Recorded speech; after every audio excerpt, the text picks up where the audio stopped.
Good morning students. आज बात करने वाले हैं हम ट्वेल्थ क्लास फिजिक्स की। ट्वेल्थ क्लास फिजिक्स की अगर हम बात करें तो ट्वेल्थ क्लास की पूरी फिजिक्स को 7 यूनिट में डिवाइड किया गया है। कौन कौन सी 7 यूनिट है? जैसे अगर मैं बात करूं, पहली है आपकी इलेक्ट्रोस्टैटिक्स। इलेक्ट्रोस्टैटिक्स।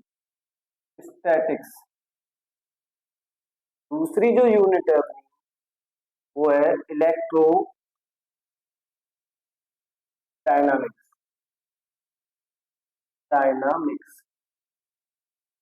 तीसरी जो यूनिट है अपनी वो है मैग्नेटिक।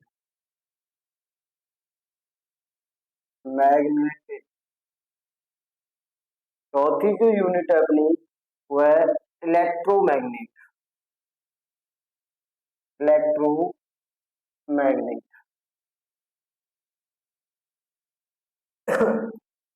इलेक्ट्रोस्टैटिक्स की अगर हम बात करें तो हिंदी में से बोलते हैं स्थिर वैद्युत की। स्थिर वैद्युत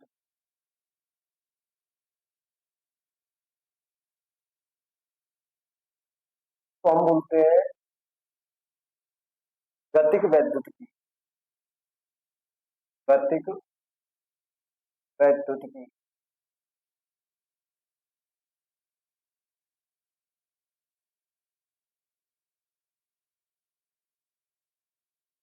ये होता है अपना चुंबकत्व।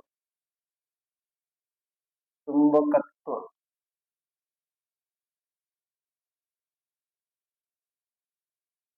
यहां से अगर आप देखें, इलेक्ट्रोमैग्नेट बोलते हैं विद्युत चुंबकत्व।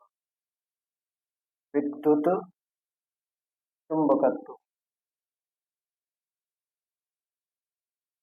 ये जो 4 पार्ट है आपके, ये 4 पार्ट फिजिक्स की पहली जो किताब है उसमें ये 4 पार्ट है आपके।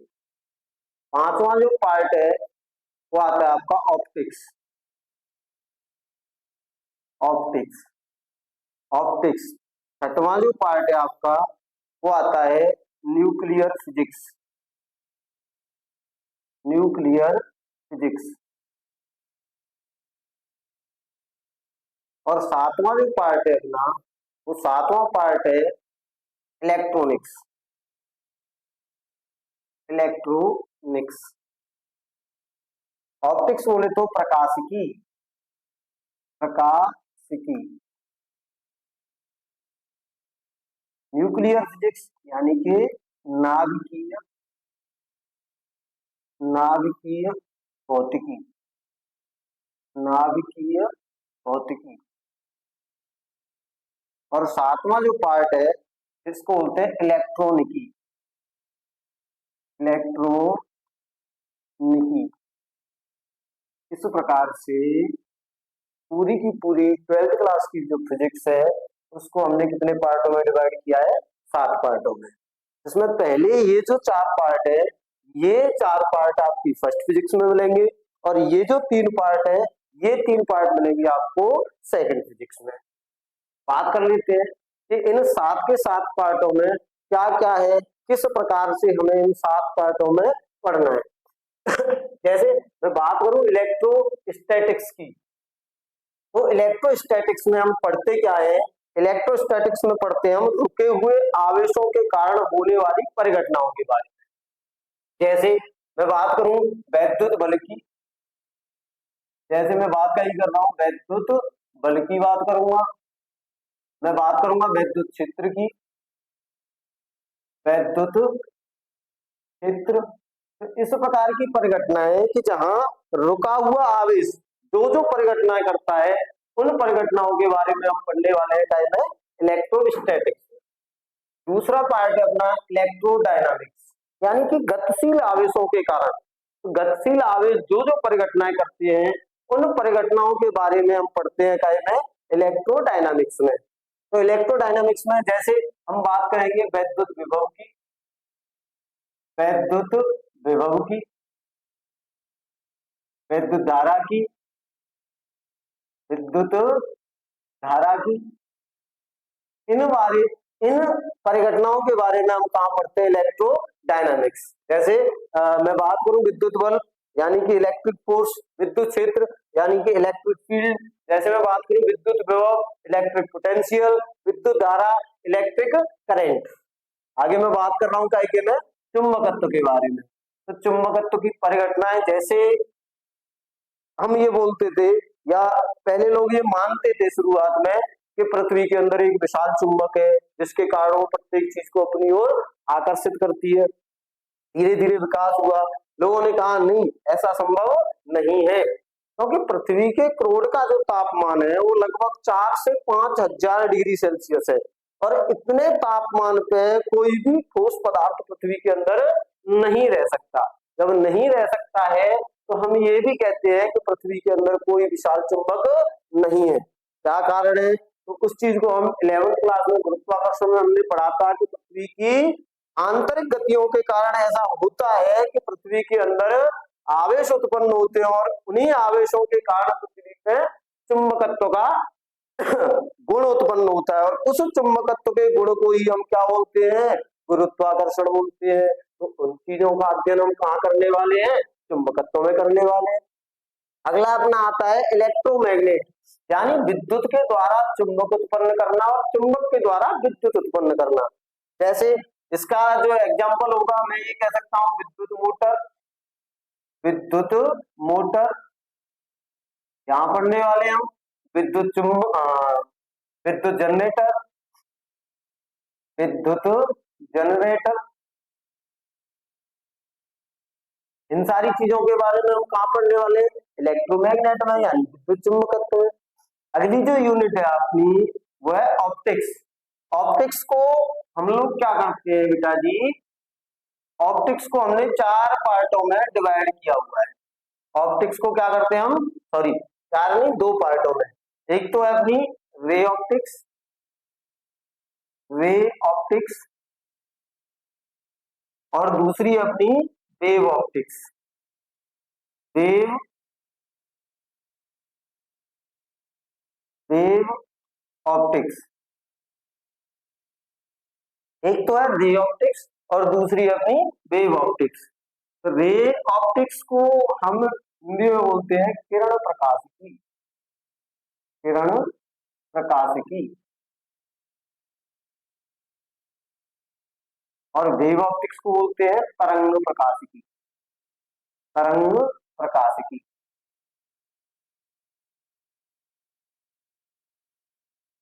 क्या है? तो ऑप्टिक्स की अगर मैं बात करूं तो ऑप्टिक्स में हम क्या पढ़ते हैं, ऑप्टिक्स में हम पढ़ते हैं प्रकाश तथा प्रकाश के कारण होने वाली परिघटनाओं के बारे में। तो पूरी की पूरी प्रकाश ऑप्टिक्स में हम लोग क्या पढ़ने वाले हैं, प्रकाश और प्रकाश के कारण होने वाली परिघटनाओं के बारे में। जैसे प्रकाश का परावर्तन, प्रकाश का अपवर्तन, वर्ण विक्षेपण, ध्रुवण, इन सारी परिघटनाओं के बारे में हम कहाँ पढ़ने वाले हैं, प्रकाश की यानी कि ऑप्टिक्स में। सॉरी। अगला जो अपना है वो है न्यूक्लियर फिजिक्स, यानी कि नाभिकीय भौतिकी। नाभिकीय भौतिकी में हम क्या पढ़ने वाले हैं, जैसे परमाणु, अणु। अब परमाणु अणु के कारण जो परिघटनाएं होने वाली होती है, हम पढ़ने वाले हैं कार्बन डेटिंग के बारे में। इन सारी चीजों के बारे में हम कहाँ पढ़ने वाले हैं, न्यूक्लियर फिजिक्स में। और अगला आता है अपना इलेक्ट्रॉनिक्स। इलेक्ट्रॉनिक्स की अगर हम बात करते हैं तो यहाँ काय के बारे में पढ़ते हैं हम, लॉजिक गेट में, लॉजिक गेट वगैरह के बारे में हम कहाँ पढ़ते हैं, इलेक्ट्रॉनिक्स में पढ़ते हैं। तो ये टोटल, ये पूरी की पूरी अगर देखी जाए तो ये आपकी क्या है, ये पूरी की पूरी 12th क्लास की फिजिक्स है। इस में ही हम सारी की सारी फिजिक्स को पढ़ने वाले। अब अगर मैं बात करूं आपसे तो हम शुरुआत में स्टार्ट करेंगे आपकी ऑप्टिक्स को। सबसे पहले क्या स्टार्ट करने वाले हैं, ऑप्टिक्स स्टार्ट करने वाले हैं। अब आप लोग ये कहोगे सर शुरुआत से क्यों नहीं कर रहे हो, शुरुआत से भी करेंगे, लेकिन होता क्या है कि हम धीरे धीरे जब पढ़ते हैं तो इन 4 पार्टों को पढ़ते पढ़ते बोर हो जाते हैं, और एंड में आते आते इन्हें पढ़ना बंद कर देते हैं। और सबसे ज्यादा अगर वेटेज 12th क्लास में अगर बोर्ड की मैं बात करूं तो ऑप्टिक्स का होता है, प्रकाशिकी का होता है। तो हम स्टार्टिंग कहाँ से करने वाले हैं, ऑप्टिक्स से करने वाले हैं। पहले ऑप्टिक्स को खत्म करेंगे, फिर न्यूक्लियर फिजिक्स को खत्म करेंगे, फिर इलेक्ट्रॉनिक्स को खत्म करेंगे। तत्पश्चात हम दोबारा से फिर कहाँ से स्टार्ट करेंगे, इलेक्ट्रोस्टैटिक्स, इलेक्ट्रोडायनामिक्स और मैग्नेटिक्स, उसके बाद में इलेक्ट्रोमैग्नेटिक्स। इस प्रकार से हम पूरी पूरी फिजिक्स को खत्म करने वाले हो। ठीक है, नोट डाउन करिए। नोट डाउन क्या करोगे, स्क्रीनशॉट मान लो। सारी मैं साइड को हट जाता हूँ।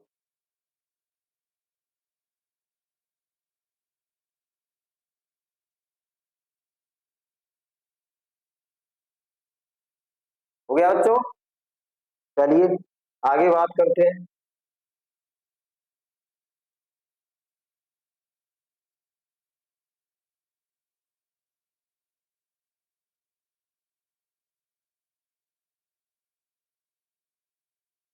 चलिए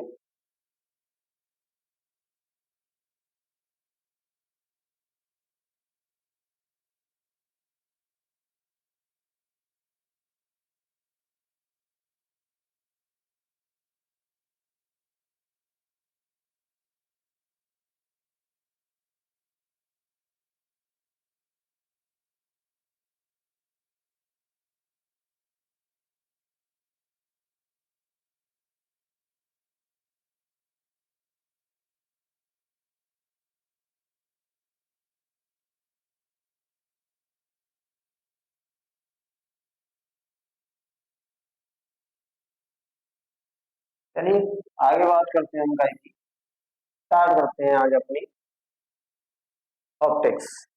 बात कर रहा हूँ गाइस की ऑप्टिक्स की। ऑप्टिक्स, ऑप्टिक्स बोले तो प्रकाश की, प्रकाश, तो प्रकाशिकी की अगर हम बात करें तो प्रकाशिकी होती क्या है, सबसे पहले तो बात ये आ रही है कि व्हाट इज द ऑप्टिक्स। प्रकाशिकी क्या है, मैं कहूंगा कि भौतिक विज्ञान की वह शाखा, वह शाखा जिसके अंतर्गत, जिसके अंतर्गत प्रकाश तथा,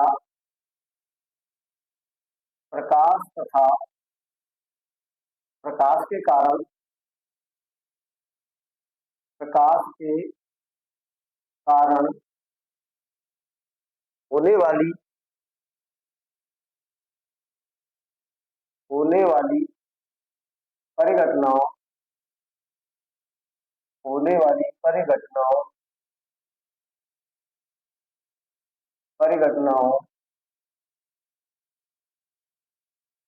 का अध्ययन, का अध्ययन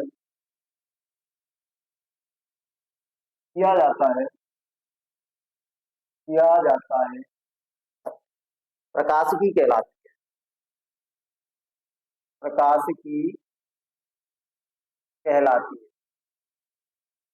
यानी भौतिक विज्ञान की वह शाखा जिसके अंतर्गत प्रकाश और प्रकाश के कारण होने वाली परिघटनाओं का अध्ययन किया जाता है, क्या कहलाती है, प्रकाशिकी कहलाती है।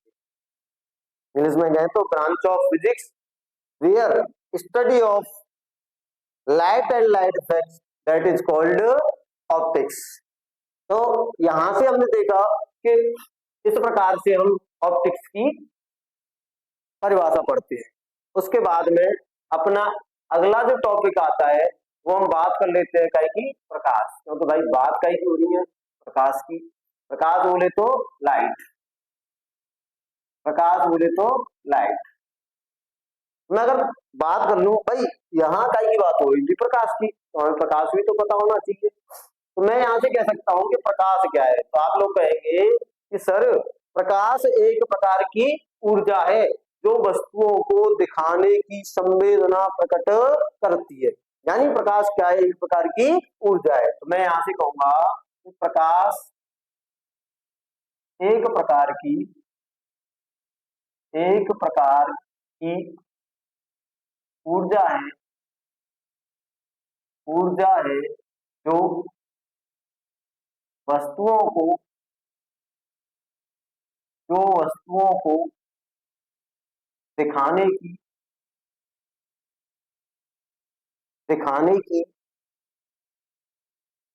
संवेदना संवेदना प्रकट करती है, संवेदना प्रकट करती है। यानी प्रकाश स्वयं दिखता है, प्रकाश दिखाने का काम करता है। ओके, ये हो गया। इसके बाद में अगर मैं बात करूं तो मैं कह सकता हूं कि प्रकाश के गुणधर्म क्या होते हैं। मैं कहूंगा प्रकाश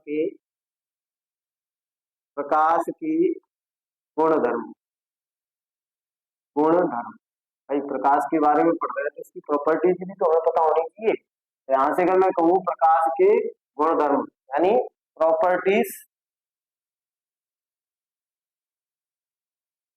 properties of light properties of light प्रकाश के गुणधर्म।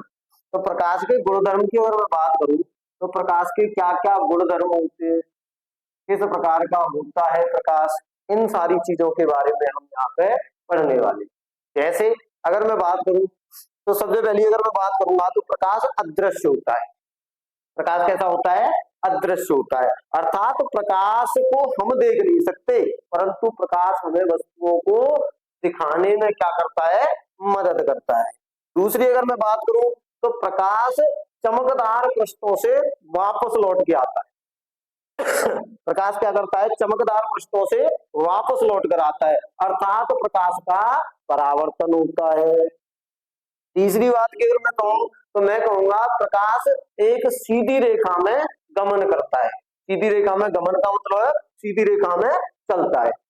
इसको अगर हम समझे तो ऐसे समझ सकते हैं कि हमारी जो प्रतिछाया बनती है, जो परछाई बनती है, वो इसी का कारण है कि प्रकाश सीधी रेखा में गमन करता है।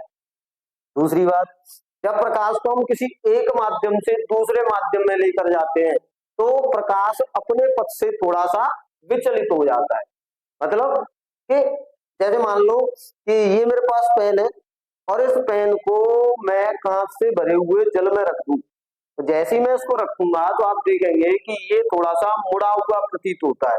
तो कारण क्या हुआ, वो कारण ये हुआ कि प्रकाश का माध्यम चेंज हुआ। भाई पहले वायु था, वायु से प्रकाश कहाँ पहुंचा, जल में पहुंचा। जब आप देख रहे थे तो आपने देखा कि प्रकाश एक माध्यम से दूसरे माध्यम में जा रहा है। जब दूसरे माध्यम में जाएगा तो प्रकाश अपने पथ से क्या हो जाता है, थोड़ा सा विचलित हो जाता है। अगली पॉइंट की अगर मैं बात करूं तो जो दृश्य प्रकाश होता है, मैं सारे प्रकाश की बात नहीं कर रहा, मैं सिर्फ और सिर्फ काय की बात कर रहा हूं, दृश्य प्रकाश।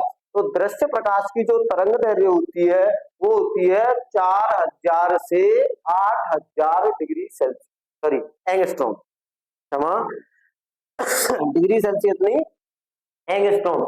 एंगस्ट्रॉम क्या होती है, एंगस्ट्रॉम दूरी का क्या होता है, एक मात्रक होता है और एक एंगस्ट्रॉम बराबर होता है 10 की घात -10 मीटर की। तो यहां से अगर मैं बात कर लूं तो सबसे पहला इसका जो पॉइंट है वो क्या है, मैं कह रहा हूं कि जो प्रकाश है वो कैसा होता है, अदृश्य होता है। प्रकाश अदृश्य होता है, अदृश्य होता है, होता। सेकंड पॉइंट की अगर मैं बात करूं, सेकंड पॉइंट की अगर मैं बात कर लेता हूं तो सेकंड पॉइंट में मैं क्या कहूंगा कि प्रकाश जो होता है, प्रकाश सीधी रेखा में,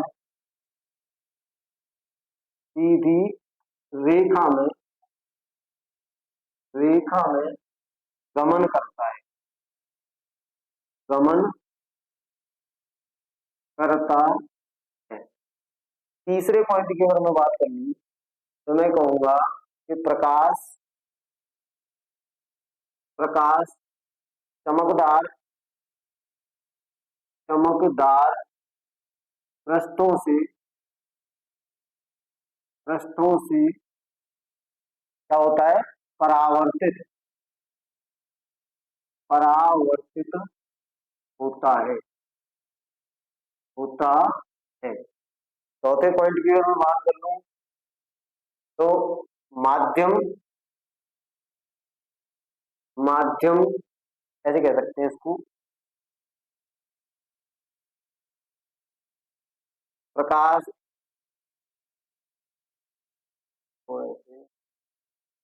प्रकाश एक माध्यम से, एक माध्यम से दूसरे माध्यम में, दूसरे माध्यम में, माध्यम में जाने पर, जाने पर अपने पथ से, अपने पथ से थोड़ा सा, थोड़ा सा विचलित हो जाता है, विचलित हो जाता, क्या हो जाता है, विचलित हो जाता है। अगले अगर मैं पॉइंट की बात कर लूं, मैं क्या कह सकता हूं, पांचवा पॉइंट यहां लिख देते हैं कि दृश्य प्रकाश, दृश्य प्रकाश की तरंग दैर्ध्य, की तरंग दैर्ध्य 4000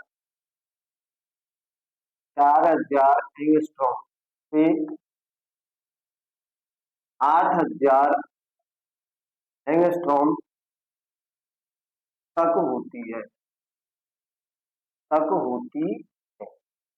और ये भी ध्यान रखना, एक एंगस्ट्रॉम बराबर होता है 10 की घात -10 मीटर, 10 की घात -10 मीटर। तो ये हमने देखा ऑप्टिक्स के बारे में, कहा भौतिक विज्ञान की वह शाखा जिसके अंतर्गत प्रकाश तथा प्रकाश के कारण होने वाली परिघटनाओं का अध्ययन किया जाता है, प्रकाशिकी कहलाती है। फिर उसके बाद में देखा जब प्रकाश की बात आ रही है तो हमने प्रकाश के बारे में पढ़ा कि प्रकाश क्या है। तो हमने कहा प्रकाश एक प्रकार की ऊर्जा है जो वस्तुओं को दिखाने की संवेदना प्रकट करती है। उसके बाद में देखा प्रकाश के गुणधर्म क्या होते हैं। तो मैंने देखा कि पहला, प्रकाश अदृश्य होता है, स्वयं दिखाई नहीं देता, दिखाने में मदद करता है। दूसरा है प्रकाश सीधी रेखा में गमन करता है। अगर प्रकाश सीधी रेखा में गमन न कर रहा होता तो हमारी परछाई नहीं बन रही होती। प्रकाश चमकदार पृष्ठों से परावर्तित होता है। बिल्कुल साफ, दर्पण पर अगर डालेंगे तो क्या होगा, वापस लौटकर उसी माध्यम में आ जाता है। तीसरा पॉइंट, अगला पॉइंट है अपना, प्रकाश एक माध्यम से दूसरे माध्यम में जाने पर अपने पथ से थोड़ा सा विचलित हो जाता है और इसी परिघटना को तो हम क्या बोलते हैं, प्रकाश का अपवर्तन यानी रिफ्रैक्शन ऑफ लाइट। ये क्या होता है, परावर्तन को बोलते हैं रिफ्लेक्शन और अपवर्तन को बोलते हैं रिफ्रैक्शन। अगला पॉइंट है, दृश्य प्रकाश की जो तरंग दैर्ध्य होती है वो 4000 एंगस्ट्रॉम से 8000 एंगस्ट्रॉम तक होती है। और एक एंगस्ट्रॉम जो होता है, एक एंगस्ट्रॉम जो होता है वो काई के बराबर होता है, 10 की घात -10 मीटर के बराबर। एक बार इसका स्क्रीनशॉट लीजिए।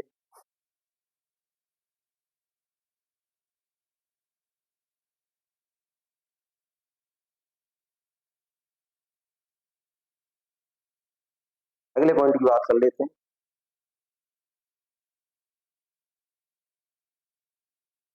चलिए स्टार्ट करते हैं। अगला अगला जो पॉइंट है अपना वो आता है प्रकाश का परावर्तन। क्या आता है, प्रकाश का, प्रकाश का परावर्तन, परावर्तन बोलते हैं रिफ्लेक्शन,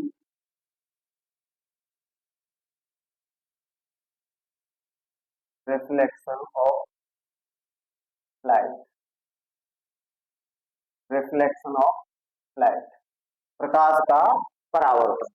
तो प्रकाश के परावर्तन की अगर मैं बात करूं, प्रकाश का परावर्तन क्या होता है कि जब प्रकाश किसी चमकीली सतह, जब प्रकाश किसी चमकीली सतह जैसे दर्पण, चमकीली सतह जैसे क्या मान ली हमने, दर्पण मान ली। तो जब प्रकाश किसी चमकीली सतह जैसे दर्पण पर आपतित होता है तो वह लौटकर उसी माध्यम में वापस चला जाता है जिस माध्यम से वह आया था। प्रकाश की इसी घटना को क्या बोलते हैं? प्रकाश का परावर्तन बोलते हैं। ठीक है, मैं यहां से अगर कहूं कि जब प्रकाश किसी चमकीली सतह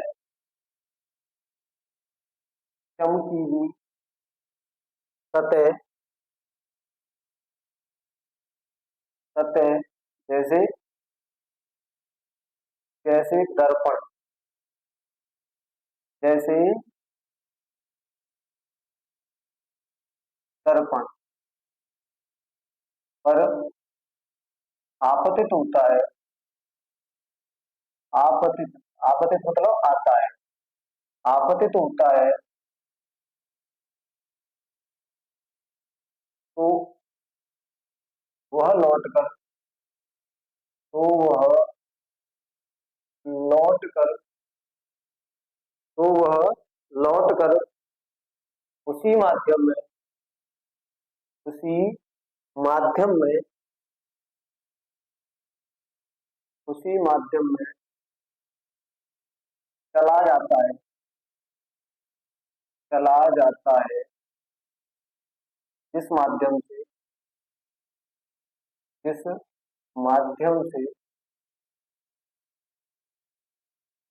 वह आया था वह आया था। प्रकाश की यह घटना प्रकाश की यह घटना यह घटना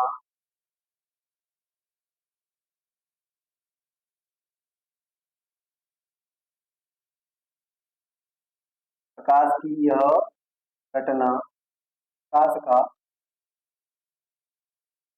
प्रकाश का परावर्तन कहलाती है। प्रकाश का परावर्तन कहलाती है कि प्रकाश के परावर्तन को अगर समझे तो जब प्रकाश किसी चमकीली सतह जैसे दर्पण पर आपतित होता है तो वह लौटकर उसी माध्यम में वापस चला जाता है जिस माध्यम से वह आया था। प्रकाश की यह घटना क्या कहलाती है? प्रकाश का परावर्तन कहलाती है। जैसे मान लो कि मेरे पास एक समतल दर्पण मेरे पास में क्या है? एक समतल दर्पण और इस पर मैंने क्या कर रखी है? लेड ऑक्साइड की परत चढ़ा रखी है, जिसे हम रेड ऑक्साइड, ठीक है, कलई कर रखी है। मैंने इस पर एक प्रकाशिक किरण डाली, ये प्रकाशिक किरण आई, इसे हम क्या बोलते हैं? आपतित किरण। आपतित किरण, ठीक है। और इसके दर्पण के लंबवत परपेंडिकुलर दर्पण के परपेंडिकुलर इस प्रकार से इसे बोलते हैं हम अभिलंब। इसे क्या बोलते हैं?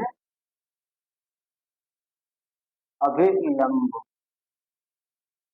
ये क्या करेगी बेटा? इसी माध्यम में लौटकर वापस चलेगी, यानी जिस माध्यम से आई थी उसी माध्यम में लौटकर वापस चली गई। इसे क्या बोलते हैं हम? परावर्तित परावर्तित किरण। परावर्तित किरण। अब यहां से देखिए, ये एक एंगल बना है भाई। आपतित किरण का अभिलंब के साथ में जो एंगल बनता है उसे हम रिप्रेजेंट करते हैं, प्रदर्शित करते हैं आई से। और परावर्तित किरण का अभिलंब के साथ में जो एंगल बना है उसे रिप्रेजेंट करते हैं आर से।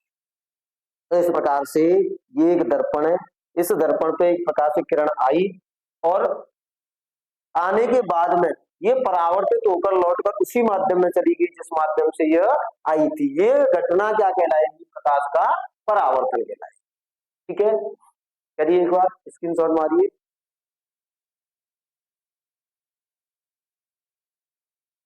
चलिए आगे बात करते हैं।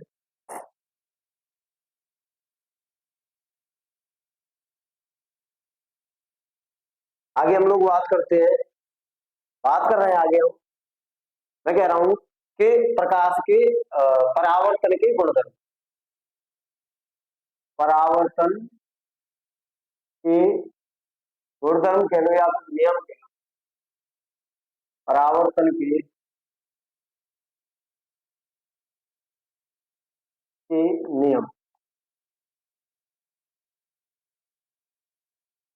Rules of reflection, rules of reflection. मैं अगर बात करूं, कई की बात कर रहे हैं हम, परावर्तन के नियमों की। तो परावर्तन के नियमों की अगर मैं बात करूं तो मैं कहूंगा परावर्तन के दो नियम है। परावर्तन के कितने नियम है? दो नियम है। परावर्तन के दो नियम, दो नियम ज्ञात हैं, दो नियम ज्ञात, बड़ा सिंपल सा है। परावर्तन के दो नियम है। पहला नियम क्या कहता है कि जो अभी प्रकाशित किरण आई थी, अविलंब के साथ में कौन बना रही थी? आई। अविलंब के साथ में आने वाली जो किरण थी, आपतित किरण थी, वो एंगल क्या बना रही थी? आई। और एक किरण परावर्तित हुई थी, तो परावर्तित किरण अविलंब के साथ में जो एंगल बना रही थी, कौन बना रही थी? वो क्या बना रही थी? आर। तो पहला नियम यही कहता है कि आपतित किरण अविलंब के साथ जो कोण बनाती है और परावर्तित किरण अविलंब के साथ जो कोण बनाती है, वो सदैव कैसे होते हैं? बराबर होते हैं। अर्थात आपतन कोण और परावर्तन कोण दोनों बराबर होंगे। तो मैं यहीं से कहूंगा प्रथम नियम, प्रथम नियम, फर्स्ट लॉ, फर्स्ट लॉ। प्रथम नियम क्या कहता है कि आपतन कोण व परावर्तन कोण, व परावर्तन कोण सदैव सदैव बराबर होते हैं, सदैव बराबर होते हैं, होते हैं। यानी angle i, angle angle i is equal to angle r, ये सदैव क्या होंगे? एक दूसरे के बराबर होंगे। ये कौन बताता है? परावर्तन का पहला नियम बताता है कि आपतन कोण तथा परावर्तन कोण सदैव कैसे होंगे? बराबर। ओके। द्वितीय नियम की बात करूं मैं, द्वितीय नियम, सेकंड लॉ, सेकंड लॉ, द्वितीय नियम यानी सेकंड लॉ। सेकंड लॉ की अगर बात करूं, सेकंड लॉ क्या कहता है? सेकंड लॉ कहता है कि आपतित किरण, परावर्तित किरण तथा अविलंब तीनों एक ही तल में होते हैं। आपतित किरण, परावर्तित किरण तथा अविलंब तीनों एक ही तल में होते हैं। जैसे मान लो मैंने एक बॉल ली और बॉल को मैं इस प्रकार से दीवार पर मारा, तो ऐसे करके जाएगी, ऐसे करके आएगी, और इस ऐसे करके क्या होगा? अविलंब होगा। ऐसे करके क्या होगा? अविलंब होगा। तो तीनों के तीनों एक ही तल में है कि नहीं? तीनों के तीनों एक ही तल में है। सॉरी। वही कहता है कि आपतित किरण, आपतित किरण कॉमा परावर्तित किरण, परावर्तित किरण तथा तथा अविलंब, तथा अविलंब तीनों तीनों एक ही तल में, एक ही तल में होते हैं, तीनों एक ही तल में होते हैं। ओके। तो ये कौन हो गए? परावर्तन के नियम। मारो स्क्रीनशॉट।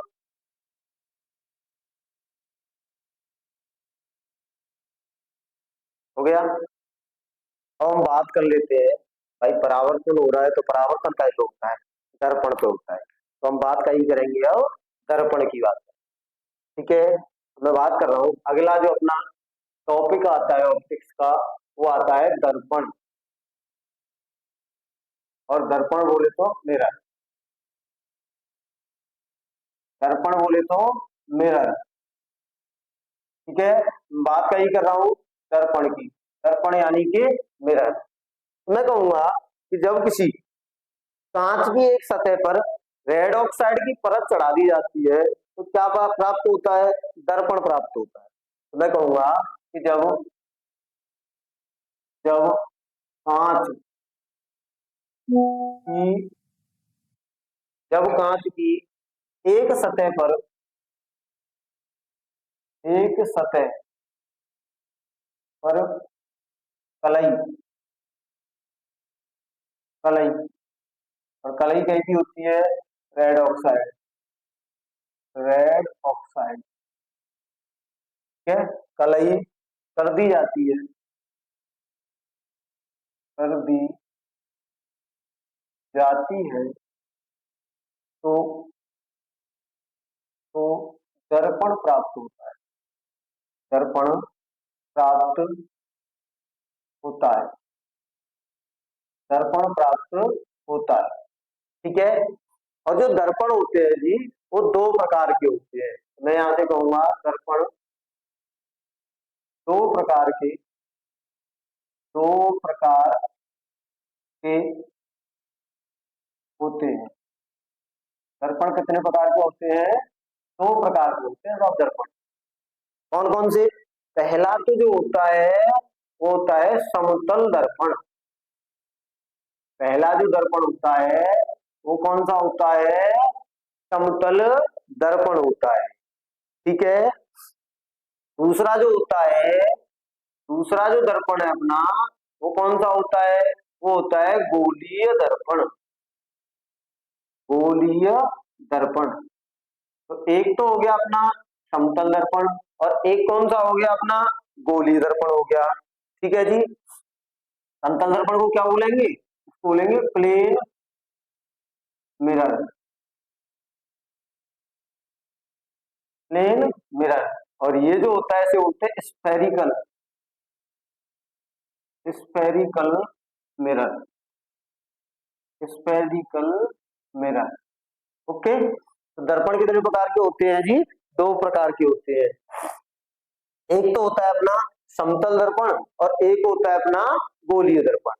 तो सबसे पहले हम बात का ही कर लेते हैं समतल दर्पण की। सबसे पहले हम बात का ही करेंगे समतल, समतल दर्पण। और समतल दर्पण की जब हम बात कर रहे हैं तो समतल दर्पण में क्या होता है? एक समतल कांच का टुकड़ा लिया और समतल कांच के टुकड़े की एक सतह पे हमने क्या कर दी? कलई कर दी। जब एक सतह पे कलई कर देंगे तो दूसरी सतह खाली रहेगी, तो वो जो दर्पण प्राप्त हो गया वो कौन सा होगा? अपना समतल दर्पण होगा। तो मैं यहां से कहूंगा समतल कांच के, कांच के टुकड़े, टुकड़े की एक सतह, एक सतह पर कलई करने पर, कलई करने पर समतल दर्पण, समतल, समतल दर्पण प्राप्त होता है, समतल दर्पण प्राप्त होता है। एक समतल कांच का टुकड़ा लिया, उसकी एक सतह पे हमने क्या कर दी? कलई कर दी, तो हमें कौन सा दर्पण प्राप्त होगा? समतल दर्पण प्राप्त होगा। ठीक है, मारो स्क्रीनशॉट।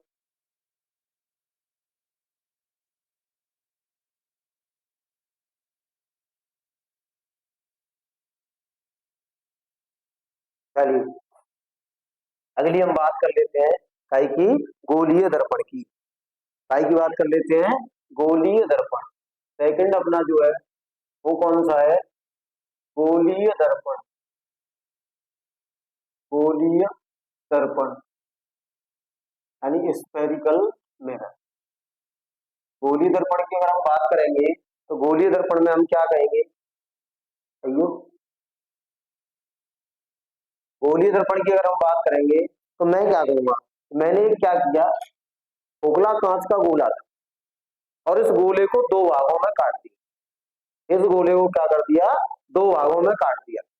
तो अब इसकी एक सतह पर, भाई मेरे पास ये वाला खोखला आधा कांच का टुकड़ा बचा, इसकी एक सतह पे कलई कर दूं आंतरिक रूप से या बाहरी रूप से, तो जो दर्पण प्राप्त होगा वही अपना क्या होगा, गोलीय दर्पण होगा।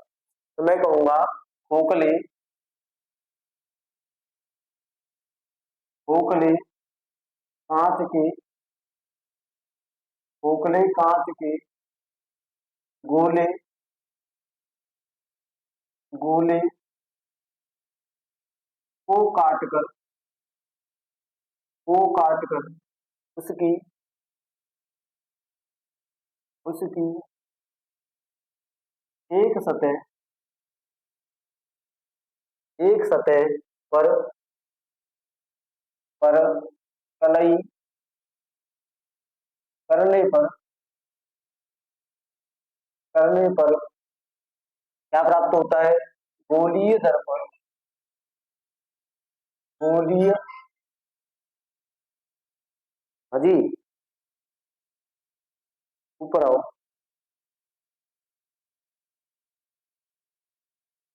गोलीय दर्पण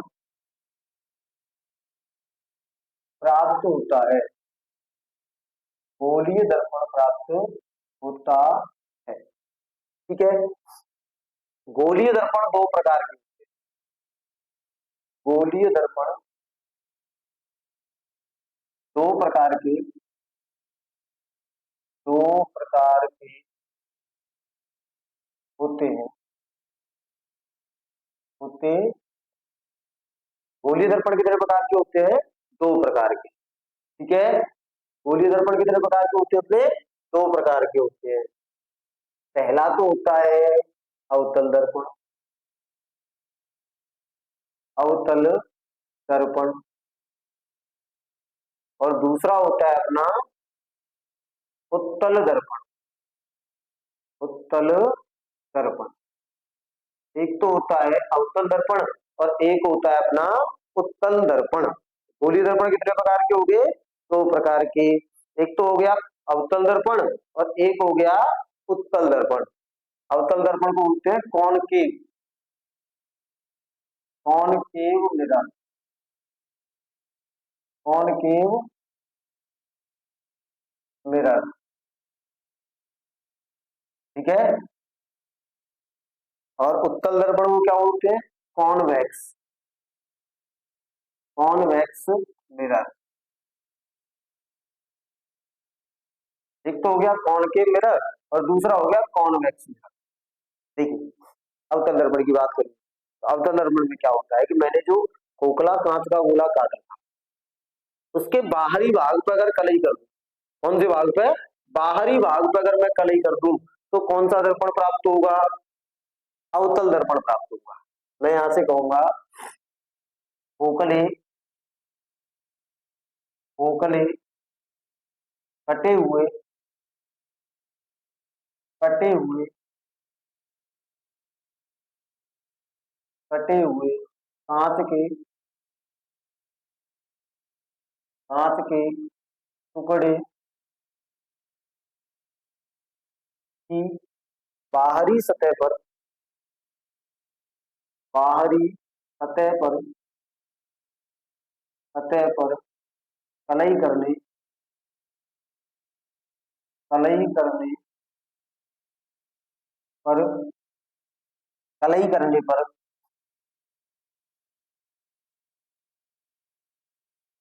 कलई करने पर अवतल दर्पण अवतल दर्पण प्राप्त होता है, अवतल दर्पण प्राप्त होता, क्या प्राप्त होता है, अवतल दर्पण प्राप्त होता है। जैसे ये इस प्रकार का था और मैंने इसके क्या कर दिया, बाहर की ओर कलई कर,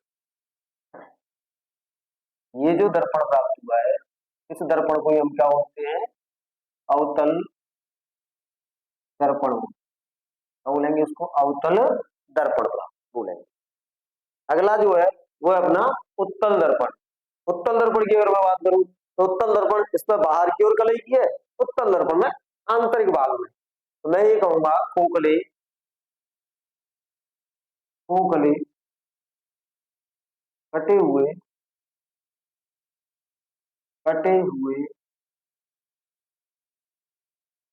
खोखले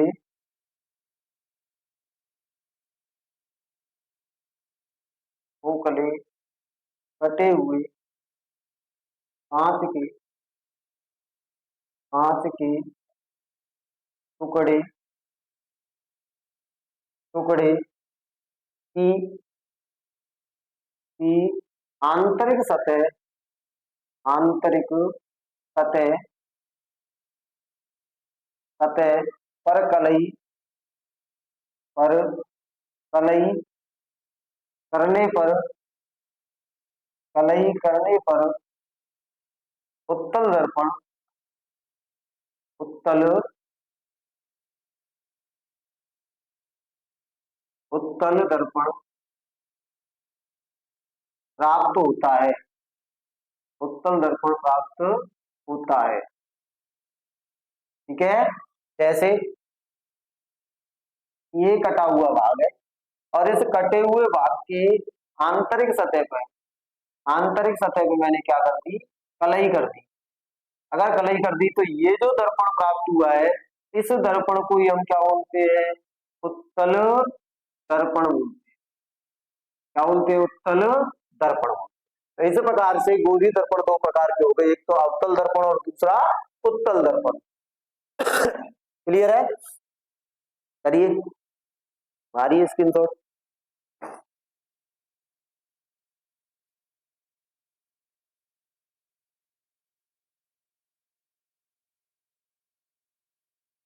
चलिए आज के लिए इतना ही रखते हैं, आगे बात करते हैं कल सेम टाइम।